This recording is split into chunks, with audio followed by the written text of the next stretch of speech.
प्रिय भक्तों, राधे राधे। सावधान। क्या आप जानते हैं कि जब इस ब्रह्मांड के रचयिता ब्रह्मा जी को अपने ज्ञान पर अहंकार हुआ तो महादेव ने उनके उस घमंड को कुचलने के लिए किस भयावह रूप को जन्म दिया। कथा उस समय की है जब सुमेरु पर्वत पर देवताओं की सभा बैठी थी। प्रश्न उठा कि सर्वश्रेष्ठ कौन है।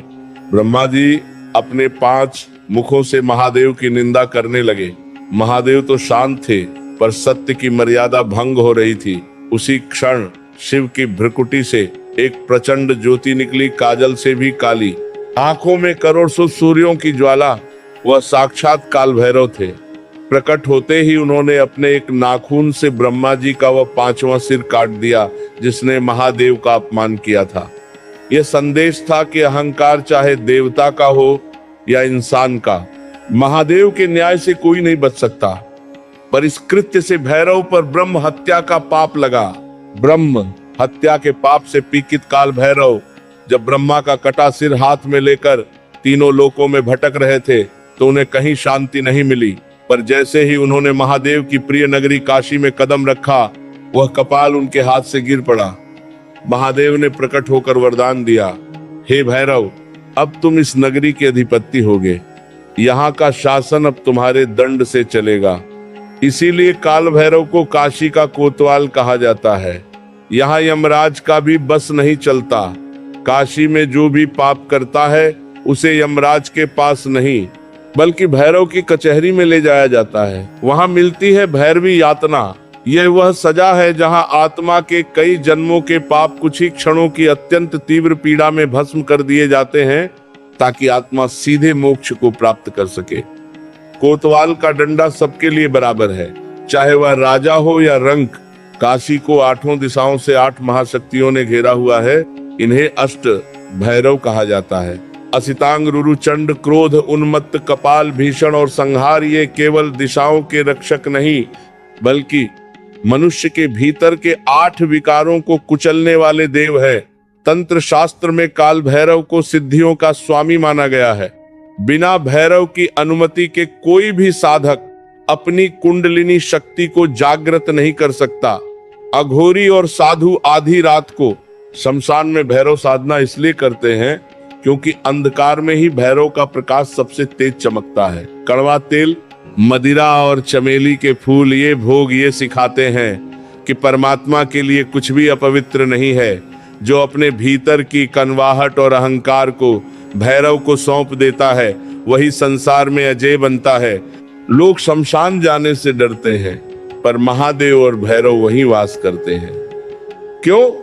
क्योंकि शमशान वह अंतिम सत्य है जहां मनुष्य का सारा पद, पैसा और सौंदर्य एक मुट्ठी राख में बदल जाता है। काल भैरव शमशान के अधिपति हैं। वे वहां इसलिए बैठते हैं ताकि जीव को उसकी नश्वरता का एहसास करा सके। उनके साथ रहने वाला काला कुत्ता साक्षात काल का प्रतीक है जो नकारात्मक शक्तियों को सूंघकर उन्हें दूर भगाता है। भैरव बाबा के शरीर पर लिपटी चिता की भस्म यह बताती है कि यह संसार केवल माया का खेल है। जो भैरव के इस रूप को भजता है उसके भीतर से मृत्यु का भय सदा के लिए समाप्त हो जाता है। उसे समझ आ जाता है कि मृत्यु अंत नहीं बल्कि आत्मा का नया वस्त्र धारण करना है।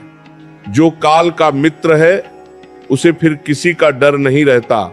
जहां काल भैरव का रूप उग्र है वहीं उनका एक रूप अबोध बालक जैसा सुकुमार है जिसे बटुक भैरव कहते हैं। तंत्र शास्त्र कहता है कि जब भक्त बहुत डरा हुआ होता है तो प्रभु उसे डराने नहीं बल्कि एक पुत्र की तरह रक्षा करने बालक बनकर आते हैं। इन्हें क्षेत्रपाल भी कहा जाता है। आपके घर, आपके गांव और आपकी सीमाओं के रक्षक यही है। बटुक भैरव की साधना बच्चों की रक्षा, बुद्धि की प्रखरता और अचानक आने वाली बाधाओं के लिए अचूक है।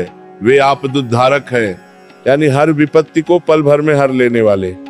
गांवों में आज भी खेतपाल को भोग दिए बिना कोई मांगलिक कार्य शुरू नहीं होता। याद रखना, यदि आपके घर का पहरेदार प्रसन्न है तो घर के भीतर का वैभव और शांति कभी भंग नहीं हो सकती। कोमलता में छिपी इस प्रचंड शक्ति को पहचानो। भैरव का एक ऐसा गुप्त रूप भी है जिसके चरणों से साक्षात स्वर्ण और वैभव प्रवाहित होता है। इन्हें स्वर्ण कर्षण भैरव कहा जाता है। इनकी आभा करोड़ों सूर्यों जैसी सुनहरी है। जो लोग केवल इन्हें दंड का स्वामी समझते हैं, वे भूल जाते हैं कि कलयुग की सबसे बड़ी व्याधि दरिद्रता को मिटाने की चाबी इन्हीं के पास है। स्वर्ण कर्षण भैरव आपके दुर्भाग्य और कर्ज को अपनी ओर खींचकर समाप्त कर देते हैं। इनकी साधना वह परम कुंजी है जिससे कुबेर भी अपना भंडार खोलने को विवश हो जाते हैं। पर याद रखना, यह धन केवल विलासिता के लिए नहीं, बल्कि धर्म और सेवा के लिए दिया जाता है। यदि धन आने पर भी घर में क्लेश रहता है, तो समझ लो कि आपके द्वार पर भैरव की स्वर्ण शक्ति का पहरा नहीं है। सच्चे भाव से पुकारो तो वे झोली भर देते हैं। जब आपके अपने ही आपके शत्रु बन जाएं, जब गुप्त शत्रु आपके विरुद्ध षड्यंत्र रचें, तब महादेव का भीषण भैरव रूप जागृत होता है। भैरव का दंड साक्षात न्याय का प्रतीक है। जब कोई निर्दोष भक्त संकट में होता है, तो भैरव का वह श्वान अदृश्य शत्रुओं की नकारात्मक ऊर्जा को पाताल तक खदेड़ देता है।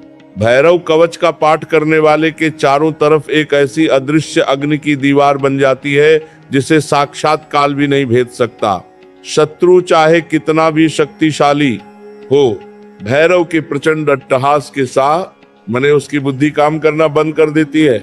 पर सावधान, भैरव का दंड केवल अन्याय के विरुद्ध चलता है। यदि आप सत्य पर हैं, तो बस एक बार आधी रात को उन्हें अपनी व्यथा सुना देना, फिर देखना वह शत्रु कैसे तिनके की तरह बिखरता है। वे आपकी ढाल भी हैं और तलवार भी। क्या संहारक देव मोक्ष दे सकते हैं? हाँ, तंत्र में इन्हें विज्ञान भैरव कहा गया है। जब मृत्यु का क्षण आता है, तो काल भैरव उस आत्मा के कान में वह तारक मंत्र फूंकते हैं जिससे जन्मों के पाप पल भर में भस्म हो जाते हैं। काशी में मोक्ष का द्वार इन्हीं की अनुमति से खुलता है। उनके हाथ का कपाल इस बात का प्रतीक है कि मनुष्य के विचार और अज्ञान ही उसके असली बंधन है। जो अपनी चेतना भैरव के चरणों में समर्पित कर देता है, उसके लिए समय काल की गति रुक जाती है, वह योगी बन जाता है। भैरव की लाल आंखें केवल क्रोध नहीं, बल्कि जागृत कुंडलिनी का प्रकाश है। वे मृत्यु के पार ले जाने वाले अंतिम गुरु हैं। जो काल भैरव का हो गया, उसे फिर कभी जन्म और मृत्यु के अंतहीन चक्र में नहीं भटकना पड़ता। वे आपको शून्य से अनंत की ओर ले जाते हैं। शिव अगर भैरव हैं, तो उनकी वह भैरवी कौन है? बिना शक्ति के भैरव भी अपूर्ण है। मां भैरवी वह दिव्य ज्वाला है जो काल को गति देती है। तंत्र में मां भैरवी को ब्रह्मांड की अग्नि कहा गया है। वे सिखाती हैं कि विनाश डरावना नहीं, बल्कि नया जन्म लेने की एक अनिवार्य प्रक्रिया है। भैरव दंड देते हैं, तो भैरवी उस दंड को सहने का सामर्थ्य और करुणा देती हैं। कलयुग के इस अशांत दौर में भैरव भैरवी की संयुक्त साधना एक अभेद्य किले के समान है। जहां ये दोनों मिलते हैं, वहां द्वैत समाप्त हो जाता है और भक्त अकाल हो जाता है। मां भैरवी भक्त का हाथ पकड़कर उसे सीधे कोतवाल के दरबार में ले जाकर खड़ा कर देती हैं। इस युगल शक्ति की आराधना से घर के समस्त वास्तु और पितृदोष शांत हो जाते हैं। यह शक्ति का सर्वोच्च शिखर है। काल भैरव केवल मंदिर की मूर्तियों में नहीं, बल्कि आपकी दृढ़ इच्छा शक्ति में वास करते हैं। इस 10 भागों की यात्रा का अंतिम सार यही है, भय का नाश ही भैरव की प्राप्ति है। कलयुग में भैरव की भक्ति का अर्थ है अन्याय के विरुद्ध निर्भीक होकर खड़े होना।